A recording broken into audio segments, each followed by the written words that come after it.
It's Wednesday, September 24th, 2025, and I'm Dave Sobel. 4 things to know today. CMMC Audits reveal contractors are blindsided by export controls. Congress experiments with Microsoft CoPilot while key cyber programs teeter, and the UN pushes for global AI red lines. AI supercharges attackers while SonicWall and WatchGuard scramble on firewall security.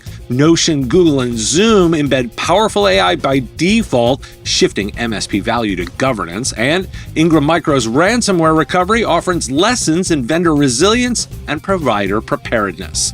This is the business of tech. The Defense Department's Cybersecurity Maturity Model certification effort reveals many contractors are unaware of export control violations.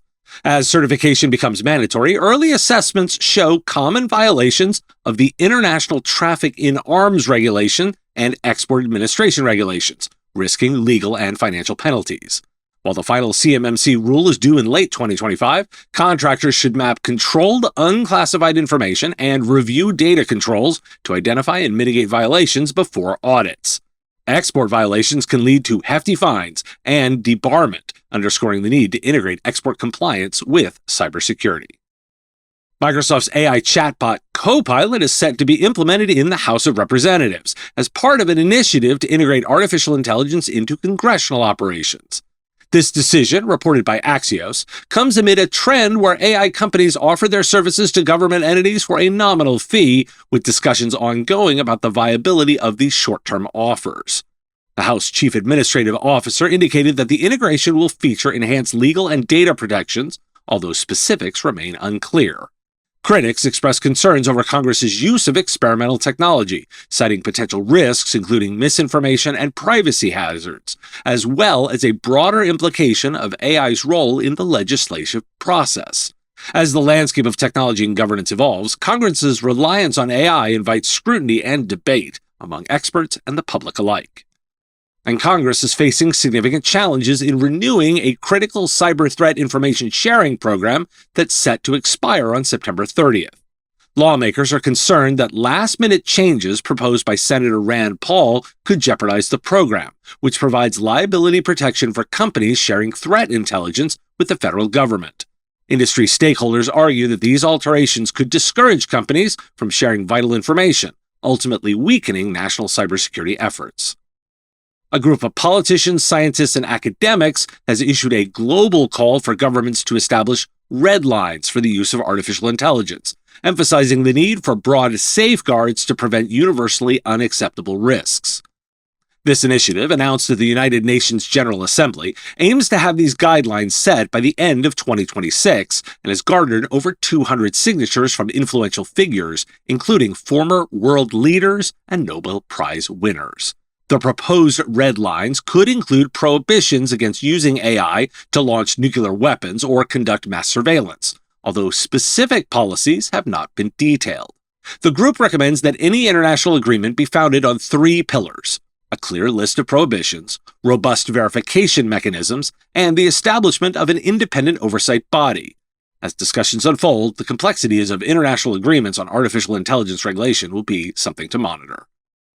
Why do we care?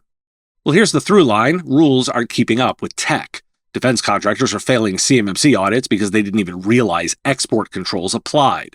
Congress is experimenting with Microsoft CoPilot like it's just another gadget, while a core cyber threat sharing program is about to expire because of politics. And the UN wants red line for AI by next year? Your customers are already in the middle of this mess. They've got compliance risks they don't even see, tools they're adopting without guardrails, and regulators who can't move fast enough. Your value isn't in selling the shiny thing, it's in being the translator, the one who makes sense of chaos and keeps them from getting burned. This episode is brought to you by ControlMap. Growing MSPs are using ControlMap to build recurring revenue by expanding their GRC services. Starting now, ControlMap is offering a free plan for MSPs looking to get started with providing compliance as a service. Create a free account and run an assessment. Track key items like policies, risks, and evidence in one place. It's a practical way to prove value to a client before deciding to expand your compliance offering. Try ControlMap for free today. Visit scalepad.com/Dave to get started. That's scalepad.com/Dave. Cybersecurity experts warn that artificial intelligence is leading to a dangerous new era of hacking.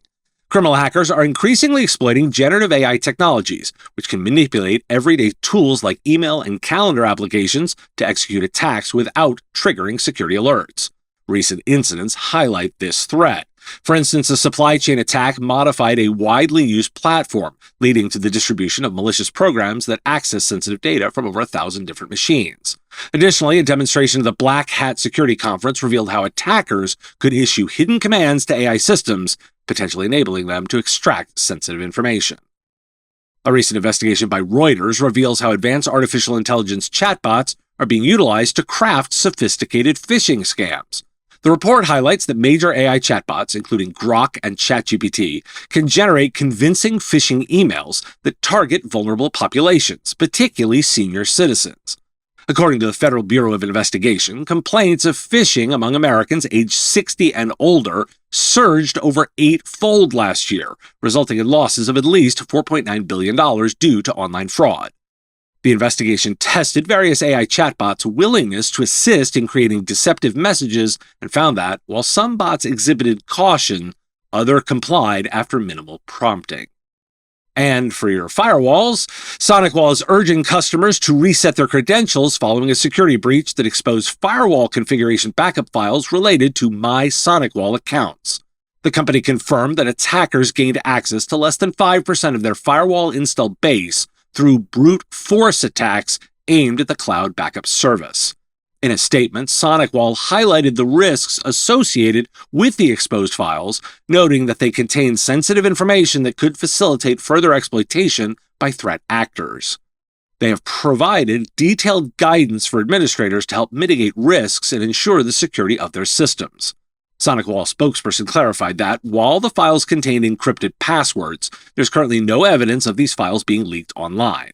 The incident follows previous concerns regarding vulnerabilities in SonicWall products, including a critical access control flaw that's been linked to recent ransomware attacks. WatchGuard has issued a security update to address a critical vulnerability in its Firebox firewalls, identified as CVE 2025-9242. This flaw, which allows for remote code execution due to an out-of-bounds write weakness, affects multiple versions of FireWare operating systems, specifically those running versions 11.x, 12.x, and 2025.1. The company has noted that even if certain VPN configurations have been removed, the devices could still be vulnerable if a branch office VPN to a static gateway peer remains configured. Currently, this vulnerability is not being actively exploited, but administrators are urged to patch devices promptly, given the trend of firewall vulnerabilities. Why do we care? AI isn't just helping defenders anymore, it's helping the bad guys. They're using generative AI to write better phishing emails, trick your calendar, even slip into supply chain. And while that's happening, your firewalls are under siege. SonicWall's telling folk to reset passwords after a breach, and WatchGuard just patched a flaw that could let attackers run code remotely. This is a reminder that two fronts are now converging: smarter AI-driven attackers and ongoing vulnerabilities in core infrastructure.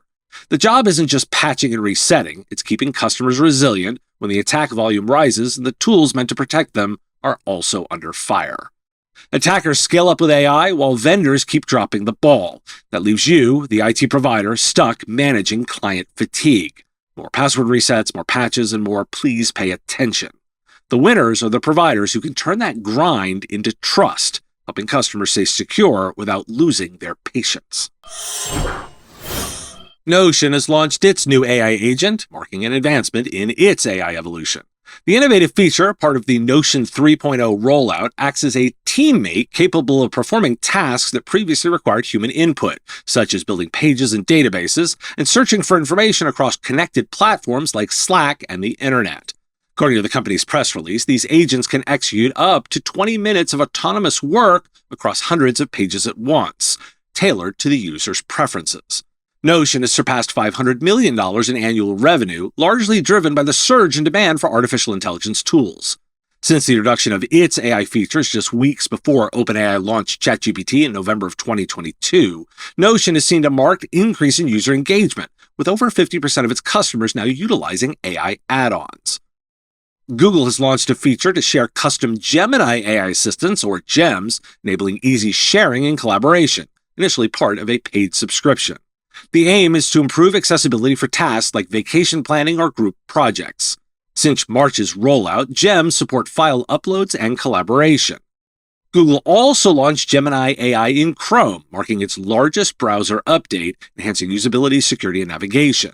It includes an embedded assistant for summarizing articles, managing multiple tabs, and contextual answers via upgraded search. Security features now detect scams and enable one-click password changes. The rollout begins in the US for desktop users with mobile access planned. Zoom will introduce a feature allowing users to attend meetings as photorealistic AI avatars, making them look polished even when not camera-ready. Available to workplace users in December of this year, users can create an AI likeness from photos to mimic movements during meetings. Zoom will also add real-time voice translation in languages like English, Spanish, and Japanese, with safeguards to verify identities and prevent impersonation. They note that the feature is still developing. At Zoomtopia, new features were also announced, including an AI companion that operates across apps, enabling notes, scheduling, and AI avatars. The AI companion now works with Google Meet and Microsoft Teams and can take notes in in-person meetings. A new calendar tool helps find meeting times and suggests skips. Why do we care? So here we go again. Notion, Google, Zoom, all dropping AI features, and not little ones. Notion's bot can run around your workspace for 20 minutes making changes. Google's putting Gemini right in Chrome, so everyone's going to start using it whether IT likes it or not. And Zoom? They want you to show up at meetings as a digital clone. The tools your customers use every day are baking AI in by default. That's the new baseline. And if you're an IT services firm, your clients aren't asking, can we use AI? They already are. Your role is to make sure it doesn't blow up. Guardrails, compliance, and security. That's the business. The real risk is that consumer-first platforms like Notion, Google, and Zoom are now embedding automation and security features directly where end users live. It reduces the surface area where MSPs traditionally added value. The opportunity is to reposition. MSPs can't win by resisting these tools. Instead, they need to become the governance and compliance layer, helping customers decide when and how to trust AI agents, preventing security missteps, and designing workflows that keep automation aligned with business goals. The differentiator won't be in deploying AI, but in making it safe and strategic. Ingram Micro's CEO, Paul Bay, highlighted how the company's Xvantage digital platform aided in recovery from that ransomware attack that occurred on July 3rd. The attack forced the distributor offline for several days before operations resumed on July 9th, though the full impact of the data breach is still being assessed. During an interview at the MSP Summit in Orlando, Bay expressed gratitude towards managed service providers for their patience and acknowledged the challenges of communication during the crisis. He noted that the modularity of Xvantage allowed Ingram Micro to effectively manage the situation, enabling them to restore business continuity while addressing underlying issues. Bay emphasized the importance of streamlining the order process, citing that the average quote involves 3 partners and 12 individuals, contributing to delays in fulfillment. Why do we care? Ransomware smacked Ingram on July 3rd. They pulled systems offline, started bringing stuff back within days, and credited Xvantage as their modular design for helping recovery. Fine. But here's the truth. Your customers don't care what platform name saved you. They care if your orders ship, if renewals don't lapse, and if they get answers when you scramble. So what's the move for IT providers? Don't just watch from the sidelines. Treat this as a wake-up drill. Some action items to steal right now. Dual distributor backup. Have a second route to buy and renew licenses. Don't wait until your main pipeline is down. A manual ordering playbook. Document the if systems go dark process. Who to call, what forms to use, and how to keep deals moving. Pre-written customer communications. Draft the emails now. Here's what's broken, here's what still works, here's our workaround, so you can send in minutes, not hours. Patch your vendor dependency map. Know which client services depend on which distributor and keep that inventory live. Incident transparency demand. Push up streams to share information, patch timelines, and exactly what data sets could be exposed. Don't accept we're investigating as an endpoint. Here's the kicker. Incidents are inevitable. What's optional is losing trust. The providers who've built backup channels, written the customer scripts, and know exactly how to pivot when an upstream fails, those are the ones client will remember when the smoke clears. If you're an MSP, you already know email is still the #1 way attackers get in. What's changed is how they do it. Automation, AI, and smarter social engineering are blowing past legacy filters and basic settings. So I'm hosting a live webinar defending against modern email threats on Tuesday, October 7th at 2 p.m. Eastern, sponsored by Mail Protector. We're going to cut through the marketing and get practical about what modern email security really means for providers. Here's what we'll cover: API versus gateway tools, where each shines, where they fall short, and how to pick the right fit for your clients. Outbound protection that actually works, stopping spoofing and impersonation, enforcing encryption, and tightening DMARC, SPF, and DKIM so your customers' brands don't take the hit. Configurations that matter, small tweaks that close big gaps without piling on complexity. And real MSP scenarios, what worked, what failed, and how tiny oversights led to big compromises.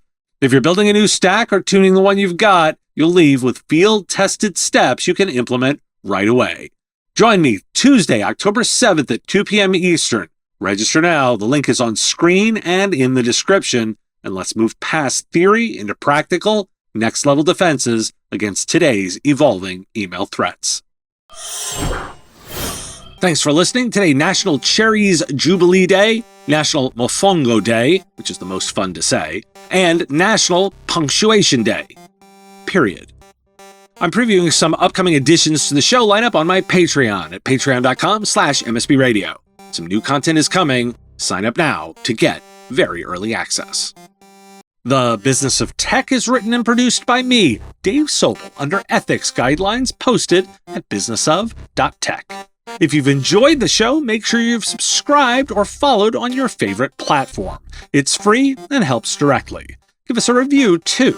If you want to support the show, visit patreon.com/MSPradio, and you'll get access to content early. Or buy our Why Do We Care merch at businessof.tech. Have a question you want answered? We take listener questions, send them in, ideally as a voice memo or video to question@mspradio.com. I answer listener questions live on our Wednesday live show on YouTube and LinkedIn. If you've got a comment or a thought on a story, put it in the comments if you're on YouTube, or reach out on LinkedIn if you're listening to the podcast. And if you want to advertise on the show, visit mspradio.com/engage. Once again, thanks for listening, and I will talk to you again on our next episode. Part of the MSP Radio Network.